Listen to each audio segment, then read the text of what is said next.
I wanted to make a quick video to get to the bottom of how adoption fog is actually caused.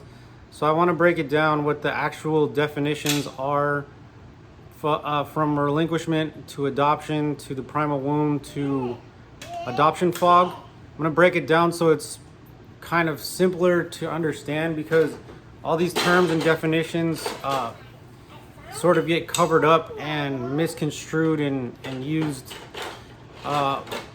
It actually is hurtful to the adoptee. And everything I say on these videos is just from my experience personally. I'm a Mexican. I was adopted at 4. I was adopted into a white family.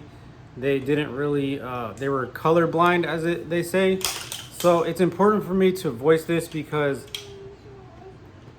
I want to help other adoptees that don't have a voice, or adopted parents that don't understand how adoption or adoptees feel, or what's going on in their internal experience. And it's very hard to put into words because of there's no pre-trauma self, and that's what I'm going to get into right now. I'm hopefully going to break it down into a simple and easy to understand definition of how adoption fog can occur. And let's just get into the definition of relinquishment from Webster's dictionary.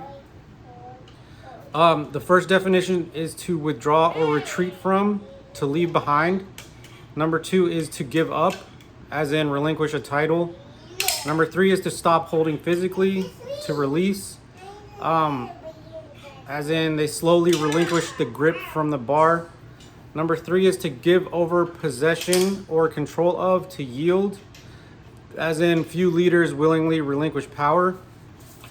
And then the definition of adoption from dictionary.com is the act or process of establishing a legal relationship between a child and a parent other than the child's biological parent, thereby entrusting the designated adult with the responsibility of raising the child.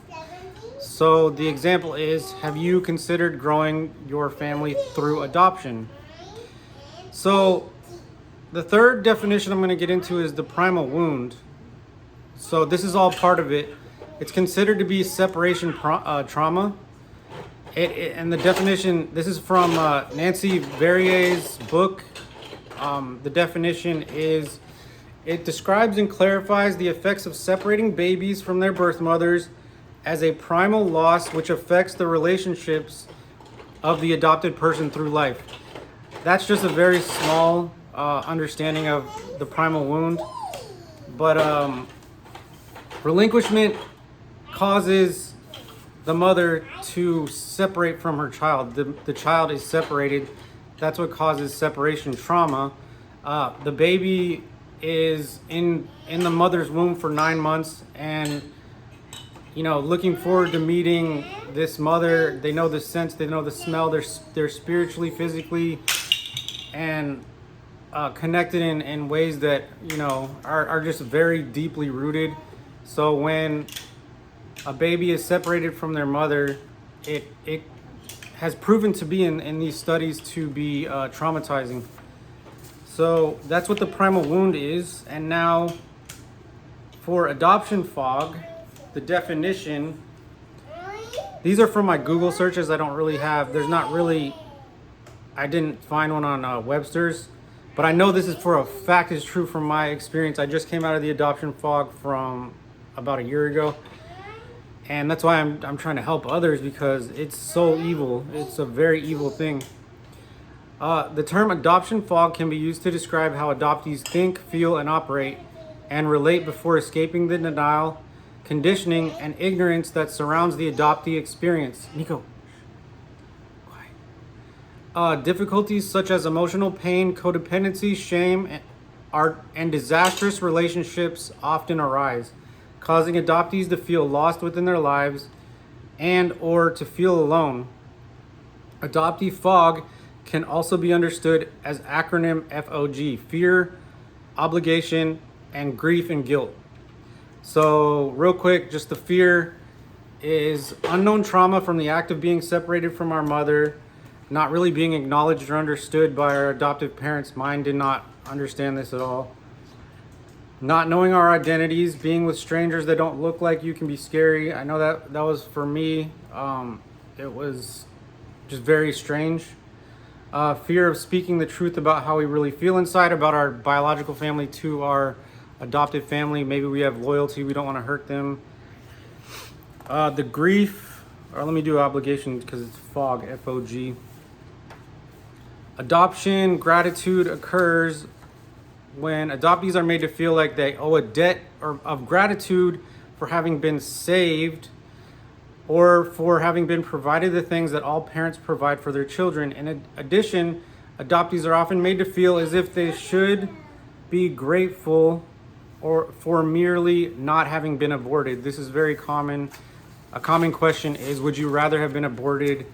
And it's a very misunderstood concept, in my opinion. So the last one is grief, guilt. The primal wound causes a deep sense of loss that goes unacknowledged. We often can't explain it because there is no pre-trauma self. Meaning we were born directly into rejection, directly into being unwanted. Our mother was nowhere around when we were born. The doctors say skin to skin is extremely important for babies' mental health and a lot of other things, connection and well-being. And puppies have a requirement to be with their mothers for 6 to 8 weeks. I think for feeding purposes, or they have all sorts of crazy problems with growth. So moving on, we don't want to act ungrateful when we are in reality grieving the loss of our mother and family, our biological mother and family, to our adopted families. So I hope this cleared up the definitions of relinquishment versus adoption, and how relinquishment is the bad part. Adoption can be seen as adoption is beautiful. We're so lucky. We should be grateful, adopted into a better situation when we could have been in a worse situation. But what's happening is the adoption is covering up the fact that we were relinquished. So that's confusing. A lot of people, I hear a lot, I get a lot, and my whole life I've been told, well, your parents chose to love you and you were so lucky that how could you be so ungrateful for parents that chose to love you and have any issues arising with anything that has to do with your adoption. Like they chose to love you, like you weren't wanted, but you were chose to love you. So now you should have no issues and just be grateful. And I think that's really confusing. And when you hear that as a child growing up that looks up to your parents and you're like, why do I feel an incredible, huge sense of loss and I don't look like you guys? And I'm really confused and lost. And then they're like, well, you're really lucky to have been in this situation, like you should be more grateful because you know what we did for you? Like we saved you from foster care. The message is like, I don't get to speak. I don't have an opinion. You need to be grateful. And, I can't miss my family. I can't talk about my biological family. And that even doesn't even get into race, like asking about my race and being told I'm American. This is just from my experience. But this is the steps on how, when I look back, how my adoption fog was created. It is a misunderstood relinquishment trauma that's caused from being separated, causing the primal wound. That goes unacknowledged. Adoption happens. Now something good happens. We're adopted into a nice family. We have a different family. It could be better, it could be worse. We have a different family that is strangers to us, unfortunately. They may love us, but because of this relinquishment trauma, the separation trauma, we may have all sorts of unknown issues that go unacknowledged that we do not know how to put into words. It's pre-verbal. So that causes adoption fog, because then we get all these things and everybody tells us to be grateful. Everybody tells us that adoption's beautiful. Everybody tells us that, God, you're so lucky. How could you even have an issue with this? Like, you could have been, I hear all the time, you could have been sent to foster care. Do you know what your parents did for you? And all these are like well-meaning people that love me, but they don't know how much hurt and trauma and loss and what I feel on the inside that I can never put into words. So this made me feel more isolated, more alone. I'm still dealing with it today. It doesn't just go away. It gets prolonged, and the more gaslighting you go through, whether it's unintentional or intentional, it doesn't magically fix this relinquishment trauma. Like, it just doesn't go away. Like, either you can prolong it and deny it, or you can acknowledge it and help heal from it. And unfortunately, for me, I'm still trying to figure out.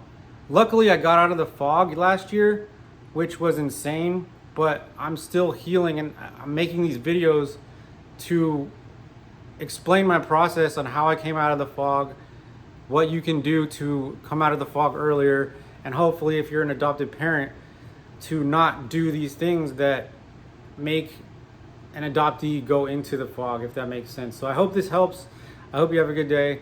I'm really trying to help somebody out there. So I really hope I added value to your life and I gave you some clarity. And let me know if I can answer any questions. I'm just here to help.